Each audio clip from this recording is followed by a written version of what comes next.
बेटा पिछले क्लास में हम लोगों ने मैग्नेटिज्म के इंपॉर्टेंट क्वेश्चन पढ़ते हुए दो इंपॉर्टेंट क्वेश्चंस पढ़े थे, Biot Savart's law vector form and Lorentz force vector form. आज दो और इंपॉर्टेंट क्वेश्चंस देखते हैं।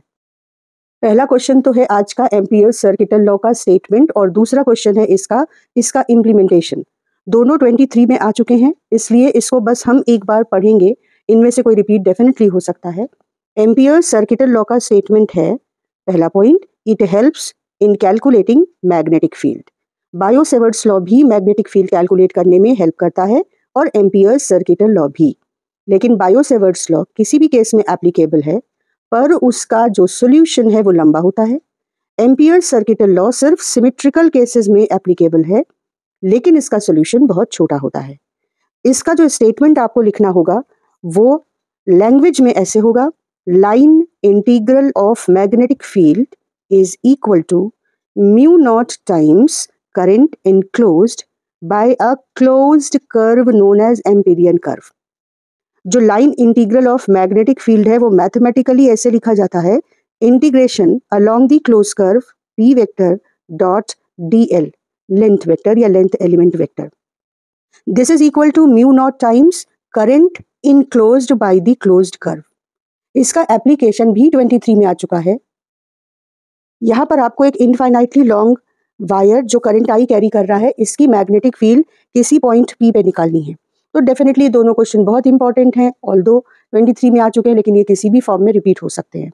तो जिस पॉइंट पे मैग्नेटिक फील्ड निकालनी है उस पॉइंट से होकर एक सर्कल ड्रॉ करेंगे जिसके सेंटर पे ये वायर होगा और जो पॉइंट की डिस्टेंस है वो इस सर्कल की रेडियस हो जाएगी। अब जो वायर की मैग्नेटिक फील्ड लाइंस होती हैं वो भी सर्कुलर होती हैं और ऐसे सर्कल्स होती हैं जिनके सेंटर से ये वायर पास हो रहा होता है।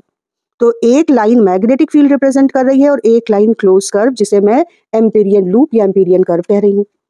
एम्पीरियन लूप पे मूव करने के मतलब जब हम इंटीग्रेशन लेंगे तो हम किस डायरेक्शन में उस कर्व पे चलेंगे वो हम देखते हैं कि किस डायरेक्शन में मैग्नेटिक लाइंस ऑफ फोर्सेस की डायरेक्शन।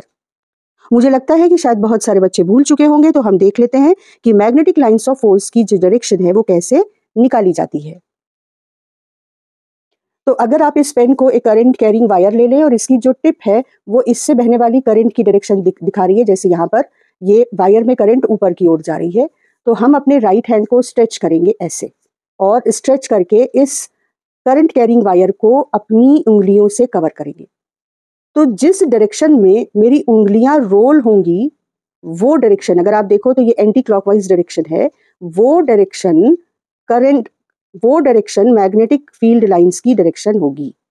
यानी अगर आप इस वायर के पैरेलल अपने पेन को रख लें, ये करंट की डायरेक्शन है, तो मैं अपने हाथ से इसको कवर करना चाहूं तो इस तरीके से कवर करूंगी।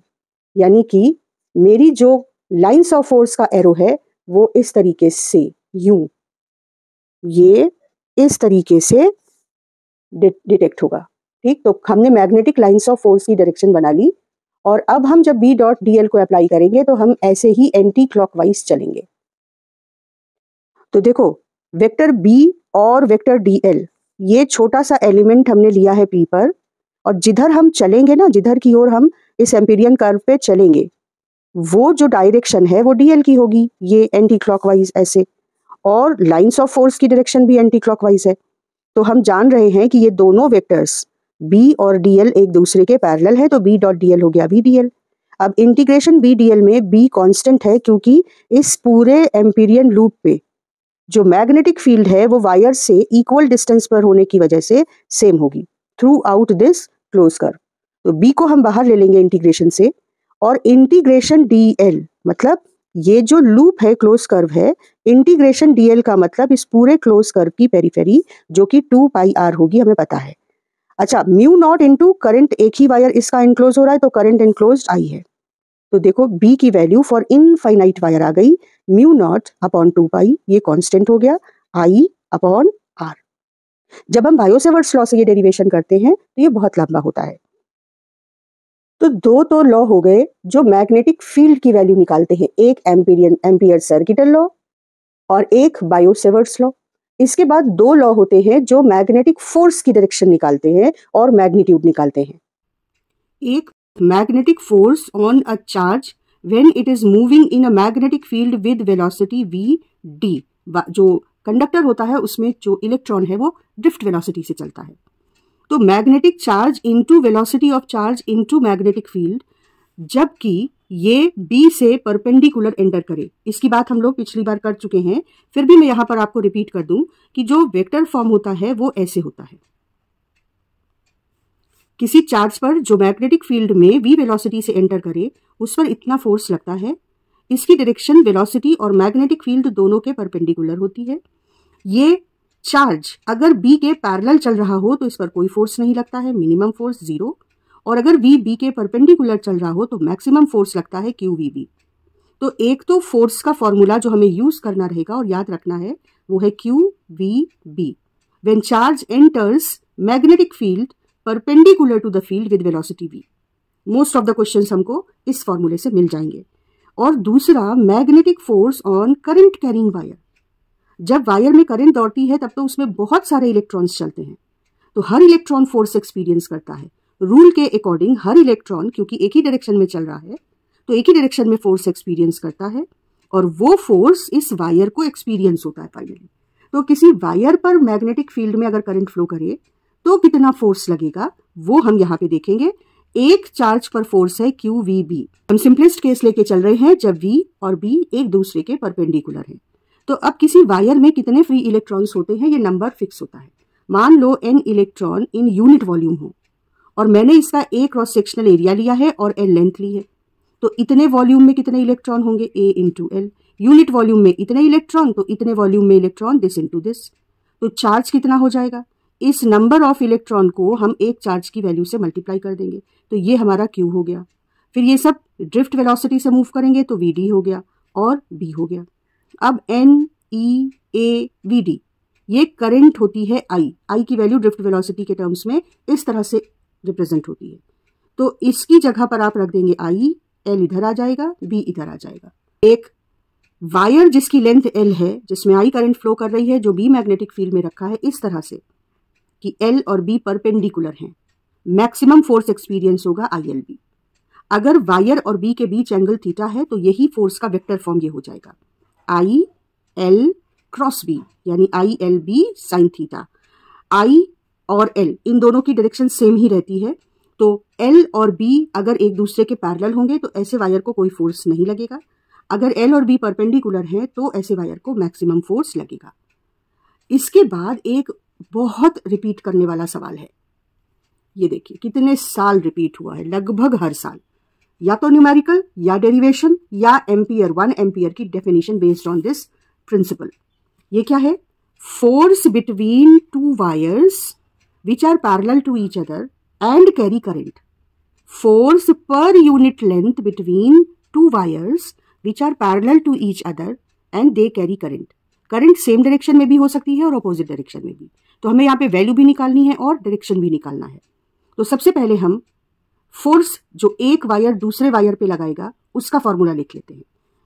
मान लो हम इसको वो वायर कंसीडर करते हैं जिसकी मैग्नेटिक फील्ड स्पेस में है और इसकी मैग्नेटिक फील्ड में ये वायर रखा हुआ है, तो इस पर जो फोर्स लगेगा वो हो जाएगा, इस पर जो फोर्स लगेगा F2, किसकी वजह से, 1 की फील्ड की वजह से। वो कितना हो जाएगा, इसमें जो करंट फ्लो कर रही है, इसकी जो लेंथ है और फील्ड किसकी है, इसकी। हम ये मान के चल रहे हैं कि इसकी फील्ड इसके L के परपेंडिकुलर है और अभी हम देखेंगे भी। तो सबसे पहले हमको IL क्रॉस B, जो कि मैंने सिंप्लीफाई करके ILB साइन 90 साइन 91 ये लिख दिया है क्योंकि ऐसा है। फिर भी मैं आपको दिखाती हूं कि इसकी वजह से जो मैग्नेटिक फील्ड है वो कैसे देखी जाएगी कि मैग्नेटिक फील्ड इसकी वजह से इधर किस डायरेक्शन में है। मैंने जहां भी आपको मैग्नेटिक फोर्स या फील्ड की डायरेक्शन के लिए रूल बताया है हमेशा राइट हैंड का रूल यूज किया है। फ्लेमिंग्स रूल मैं नहीं यूज करती क्योंकि वो अप्लाई करने से जो मैं आपको बता रही हूँ वो ज़्यादा ईजी होता है अप्लाई करना। अब यहाँ पर देखो रूल क्या है। आपने बहुत आराम से अपनी कॉपी को, एग्जामिनेशन कॉपी को या क्वेश्चन पेपर को घुमाया इस तरह से कि आप अपना राइट हैंड ईजिली यूज़ कर सकें। इसके बाद मैंने अपने राइट हैंड को स्ट्रेच किया, मेरी फिंगर्स उधर पॉइंट करेंगी जिस तरफ मुझे फील्ड निकालने वाला पॉइंट मेरा है और मेरा थंब उधर पॉइंट करेगा जिधर करंट है। ध्यान से देखो, क्या करंट की डायरेक्शन मेरे थंब की डायरेक्शन में है? हाँ है। क्या मुझे इस वायर के इस तरफ, इस पर फील्ड की डायरेक्शन निकालनी है? हाँ। तो देखो मेरा जो फिंगर है वो इस वायर के इस साइड की तरफ इधर पॉइंट कर रहे हैं। अब वायर की डायरेक्शन, करंट की डायरेक्शन में मेरा थंब है, जिधर मुझे फील्ड निकालनी है उधर मेरी उंगलियां हैं, जिस डायरेक्शन में मैं फोर्स लगा सकती हूँ पुश करने के लिए वो डायरेक्शन मैग्नेटिक फील्ड की है। तो इस वायर पे इसकी करंट की वजह से जो फील्ड है वो पेपर पे अंदर की तरफ है। तो मैंने तुरंत एक क्रॉस बनाया बी की डायरेक्शन के लिए। क्रॉस बताता है कि जो मैग्नेटिक फील्ड है वो परपेंडिकुलर टू द पेपर है और अंदर की ओर जा रही है। तो फील्ड की डायरेक्शन बनाने के बाद मैं फॉर्मूला यूज करूंगी जो मैग्नेटिक फील्ड का है, due to infinitely long current carrying wire. तो डायरेक्शन निकालने के बाद मैंने वायर की magnetic field for infinitely long wire उसका फॉर्मूला लिख दिया। इसके बाद फोर्स का फॉर्मूला क्या हुआ? सेकंड वायर पे फर्स्ट वायर की फील्ड की वजह से फोर्स कितना लगेगा? सेकंड वायर की करंट इनटू सेकंड वायर की length into field of first wire. I L cross B, I L B में चेंज हो गया क्योंकि जो मैग्नेटिक फील्ड है वो पेपर के परपेंडिकुलर इनसाइड द पेपर है, और जो करंट की डायरेक्शन है, जो लेंथ है, जो करंट की डायरेक्शन होगी वही लेंथ की डायरेक्शन लेंगे बेटा। तो जो लेंथ है और जो फील्ड है वो एक दूसरे के परपेंडिकुलर है, इसलिए आई एल बी।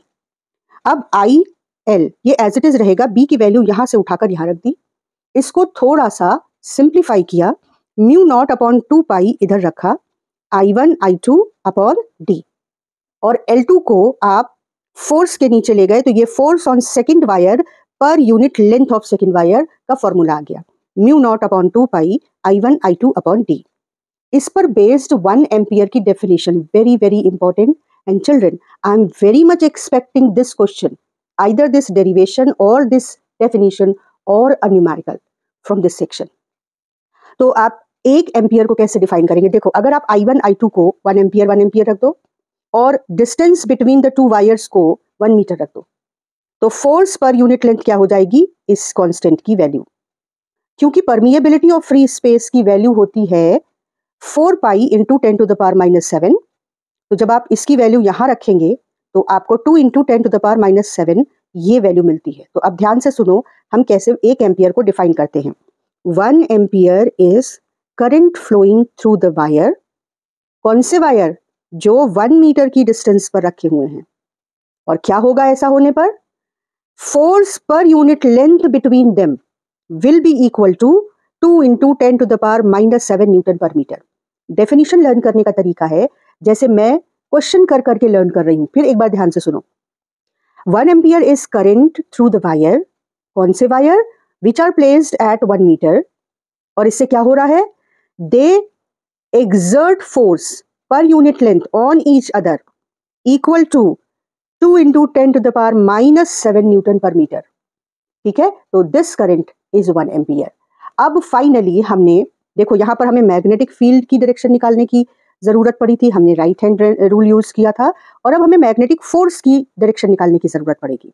हम फिर से राइट हैंड रूल यूज करेंगे, और जो फोर्स का फॉर्मूला होता है आई करंट कैरी करने वाले एल लेंथ वाले बी मैग्नेटिक फील्ड में रखे हुए वायर की, उसके फॉर्मूले को बेस बनाएंगे अपना डायरेक्शन निकालने के लिए फोर्स का। कोई भी वेक्टर प्रोडक्ट का डायरेक्शन, रिजल्ट का डायरेक्शन वेक्टर प्रोडक्ट के इसी तरह से निकलेगा। मैंने फिर से अपनी कॉपी को, एग्जाम कॉपी हो, क्वेश्चन पेपर हो, मैंने उसको इस तरीके से प्लेस किया कि मैं अपना राइट हैंड रूल ठीक से यूज कर सकूं। इसके बाद मैंने जो पहला वेक्टर था, और मैंने बताया कि एल की डायरेक्शन क्या होगी? करंट की डायरेक्शन। पहले वेक्टर की डायरेक्शन में मैंने अपने पहले हाथ को, देखो हमेशा आप अपने राइट हैंड को इस तरीके से स्ट्रेच करेंगे कि ये जो एंगल है ये 90 डिग्री रहे। अब मैंने सबसे पहले एल, पहले वेक्टर की तरफ अपनी पाम को रखा, एल मतलब करंट की डायरेक्शन में। फिर मैं अपनी फिंगर्स को बी की डायरेक्शन में मोड़ूंगी। बी की डायरेक्शन है inside the paper and perpendicular to the paper. तो देखो एल क्रॉस बी, मेरा थंब फोर्स देगा एल क्रॉस बी, अंदर की ओर मेरी उंगलियां अंदर मुड़ जाएंगी, पेपर के परपेंडिकुलर अंदर की ओर। तो जो थंब की डायरेक्शन है वो मुझे फोर्स देगा, और इस पर जो फोर्स लग रहा है इसकी मैग्नेटिक फील्ड की वजह से वो टूवर्ड्स दिस फर्स्ट वायर है।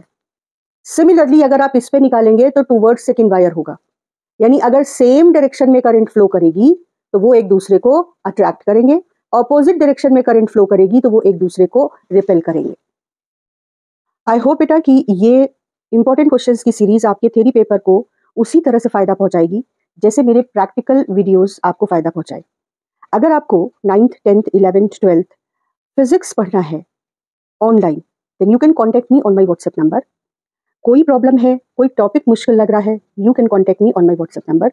मैं एक्सप्लेनेशन अपलोड कर दूंगी अपने यूट्यूब पर, and my hand written notes, all the PDFs are available on my Telegram channel, जिसका लिंक भी मैं डिस्क्रिप्शन बॉक्स में डाल दूंगी। 12th के सभी topics, even including the project topics, you can take directly content of project from my Telegram channel. So, all the best for your exams. I'll keep on uploading important questions and numericals, especially जो बच्चे physics में मुश्किल feel करते हैं, I will suggest बेटा आप derivations पर और डेफिनेशंस पर फोकस करिए। न्यूमेरिकल से अगर आपको डर लगता है तो आप डेफिनेशंस और जो डेरिवेशंस मैं बता रही हूँ बहुत इंपॉर्टेंट है, उनको अच्छे से तैयार कर लीजिए, आपका पेपर जरूर अच्छा जाएगा।